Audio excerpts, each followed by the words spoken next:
Thank you, David. Actually, like Ron, I actually had a longer title, and the rest of it was, and I shortened it to Geoheritage, maybe a bit of an audacious statement, mining's best hope, really, but I wanted to I want to make this more of a thoughtful, sort of sharing with you some thoughts about the value or the necessity of engaging the public and how we can do that, because this is something that, this is my 37th open house. I missed the first one. I was out in the field. I was actually here. But, you know, over that span of time, I've heard a song that's been sung by many people, but the tune doesn't change too much, and that's usually that people don't understand us. We have a problem getting the message out that mineral resources are really important to people. And we just really have not been very thoughtful or innovative in how we engage people. How do we turn that around? You know, going out to individual schools is nice, but of course we can't, it's inefficient. We can't do that very well. Mining companies are sometimes not trusted, you know, thinking, what's behind this, you know, who are you speaking for? There's an ulterior motive. So the geoheritage to me is a vehicle, primarily a vehicle for conveying, for engaging the public, to engage them in geology, the idea that geological resources are vital to us.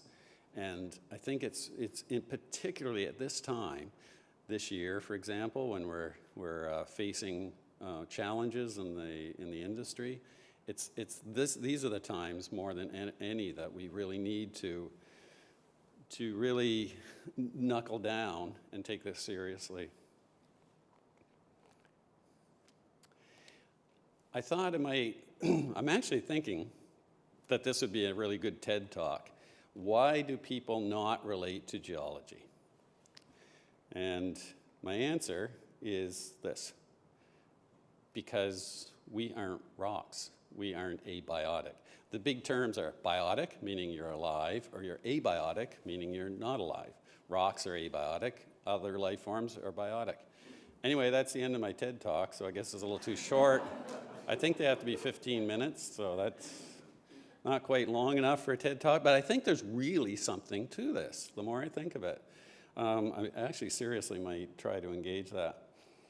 So think of this. We are animals. We relate to animals, okay? Now you may think, where is he going with this? But this is fundamentally, people do not get geology intuitively. You can't expect them to understand these things without somehow educating. And unfortunately, our school systems don't do this.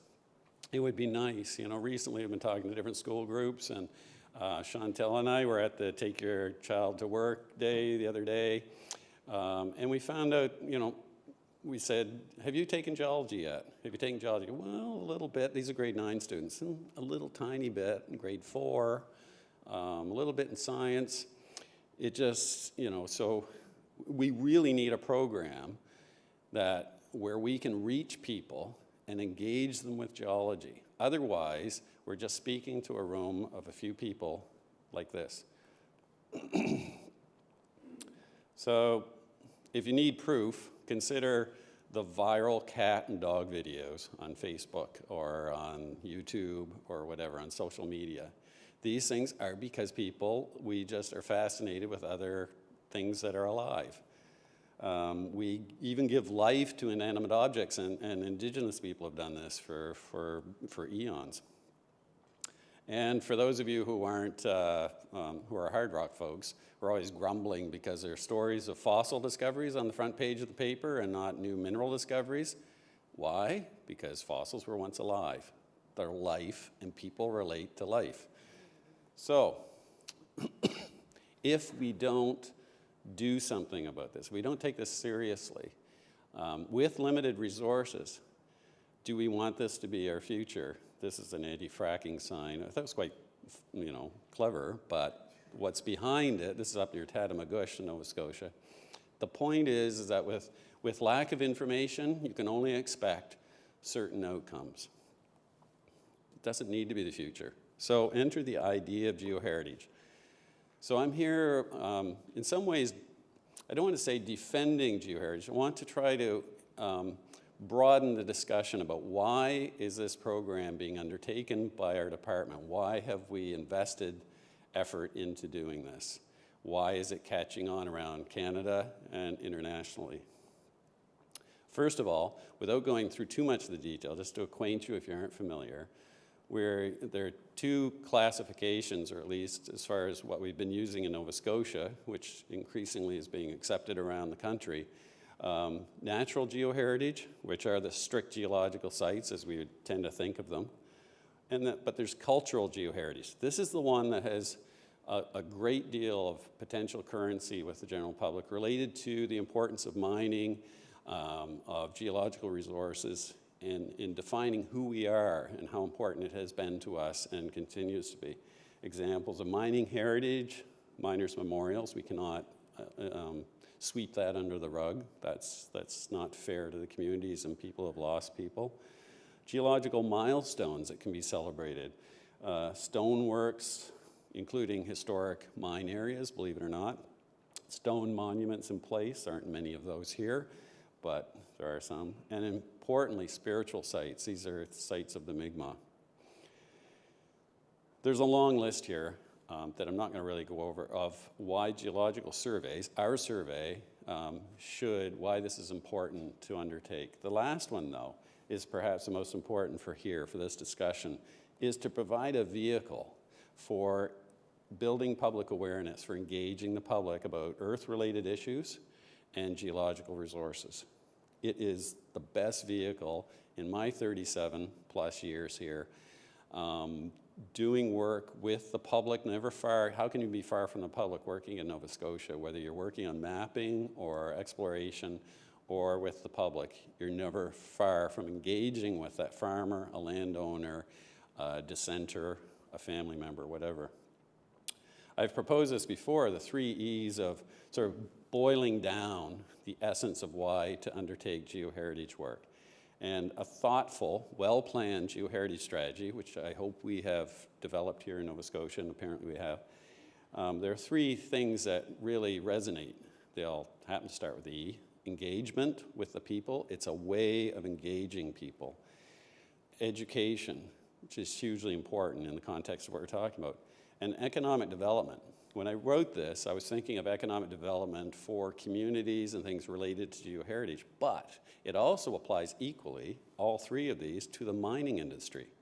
This is a way to engage people about the importance of minerals, to educate people, and to continue economic development, because without the support of the people, you're toast.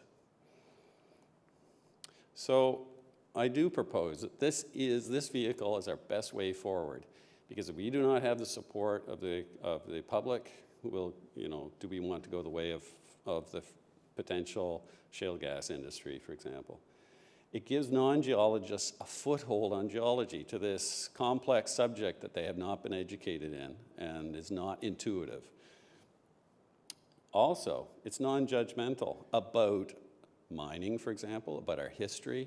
It brings in our reliance on geological resources in a non-judgmental framework where it can be discussed and thought about and assimilated. And importantly, it has growing worldwide acceptance and publicity, the idea of geoheritage. It sometimes takes the form of other terms, geodiversity, geosites, etc., but generally geoheritage covers it. Just want to bring your attention to make the point. Recently, got a huge amount of publicity, the announcement in the UK of the top 100 geosites. It was all over the place. And BBC promoted this. Of course, they have really wide arms, tentacles, if you like, around the world. But some of the sites that were described included this quarry in Cornwall. They actually had a category for past mining sites. Think of that. Now, this is being celebrated, okay? This is being celebrated, and people voted on these. These were the top 100 sites on which people voted across the UK. So This is a vehicle for engaging people in a way where they're not threatened or they don't have to question what the motives are behind what's being undertaken. So here's the straight goods, if I can leave you with this. I know after 37 open houses or such things as we're at today that I won't be at another 37, so I thought I'd just, cut right to the chase here. That geoheritage goes much deeper than the direct, specifically geoheritage-focused outcomes like community economic development projects, which are valuable in their own right. It is our best vehicle and our best hope to bring geology and mining into the mainstream consciousness. And I need not tell you just how crucial a time this is in our society with the challenges facing us and also the industry as well. But it just doesn't happen without careful planning, thoughtful work.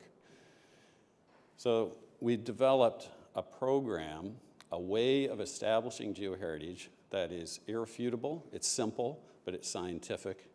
It's been described in the last couple of reported activities, the methodology. This methodology is now being referred to as the Nova Scotia model, and it's being picked up around Canada by the different provinces and territories and around the world as well.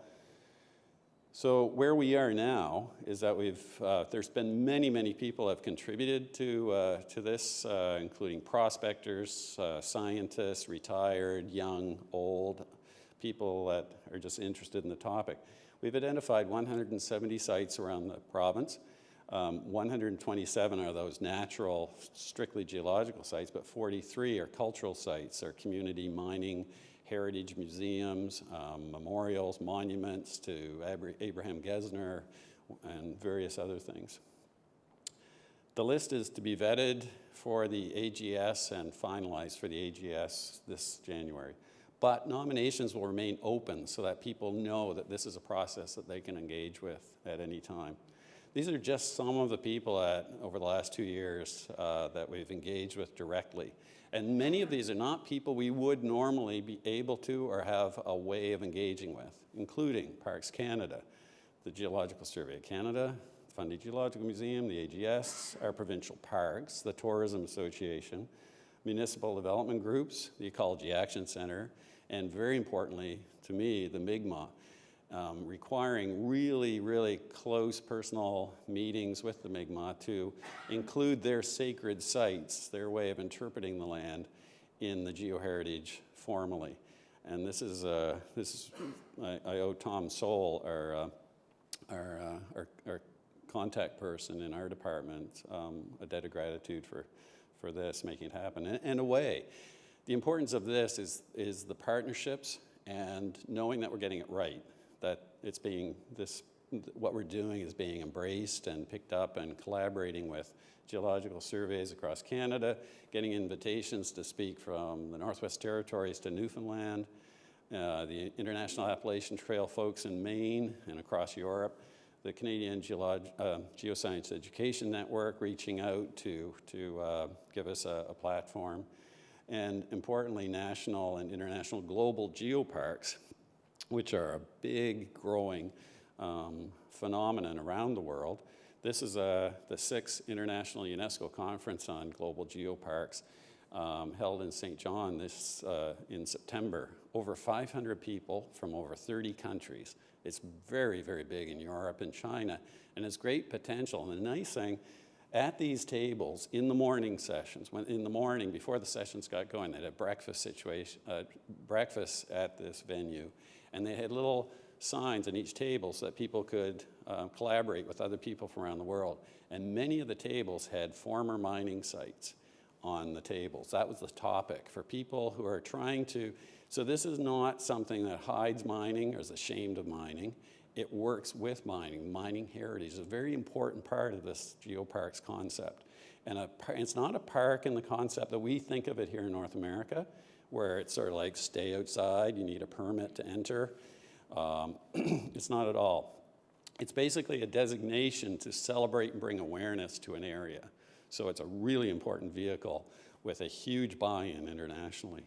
I want to bring your attention to these headlines recently from Tumbler Ridge, big coal mining area out in BC. 700 jobs slashed in northeastern BC, though due to low commodity prices, the mines are closing. A group from Tumbler Ridge, including the former mayor here on the left and a geologist in the center and other community people, have proposed a global geopark for that area. They came well represented to this 6th International Conference, and there at that conference they were named our North America's second global geopark. And for them, it's a really important way of continuing that reliance of the community, the identity of the community on their coal mining heritage. This is going to happen in Nova Scotia. I've been approached by several people to have a global geopark or several in Nova Scotia. The Bay of Fundy is one of the prime areas because there's so many spectacular sites along that area. But how do we make such a decision? Who should it be up to?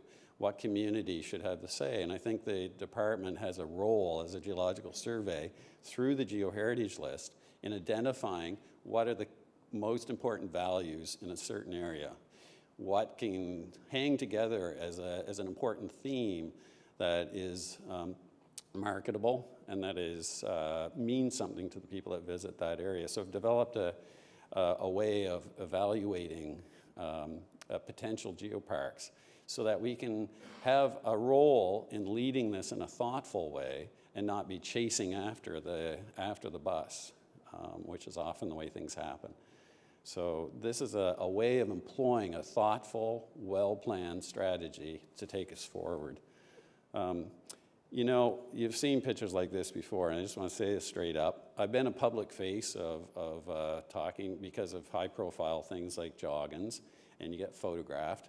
But you know, it takes more than a person, me, for example, in this case, or a few geologists who happen to be going out there and speaking to people. We need something that is much, much more established that people can access. Sonia Cooper is going to talk after I do about the GIS's role in this. It's very important as a platform for conveying, and Sonia's done some really innovative stuff that she's going to be referring to for advancing the geoheritage values of sites here in Nova Scotia. Wouldn't it be nice to see something like this, where we have chart-topping rocks and former mining sites included on the geoheritage list are celebrated, not pilloried or groaned or moaned about, but actually celebrated, and to change the idea for the public of our relationship with the earth and with geological resources and how they've built us up. But currently, we're not there. We need that hard work. Mining needs a healthy geoheritage movement. There is no other movement in all my years here, almost 40 years, that I've seen that can actually do this. It is a program that will work. It is working. It has all sorts of buy-in, not always from my fellow scientists. It is sometimes not seen as hard science, but it's vital. It's vital if we're going to convey to the general public the value of what we do and of our mineral resources that we work for as well. So otherwise, we pack it up, and are we just saying this is going to be the future? And I'd suggest no. I think there are better choices. So I've put out there a challenge, I guess, to become involved in this geoheritage movement project, to program, if you like. There is going to be, the list is not the end. The list is the beginning of an ability to engage in very, very innovative ways with the public, a lasting legacy for Nova Scotia, a model that's being adopted around the country and around other places, which also, it's nice to get that but it's also a partnership with people in a broader sphere that's going to really, I think, help to change the perspective of people about geology, the value of geoscience, the things that are facing us, the challenges that are facing us from coastal erosion to groundwater. All of those things are embraced, including our rich mining history that's so vital to us. Thanks.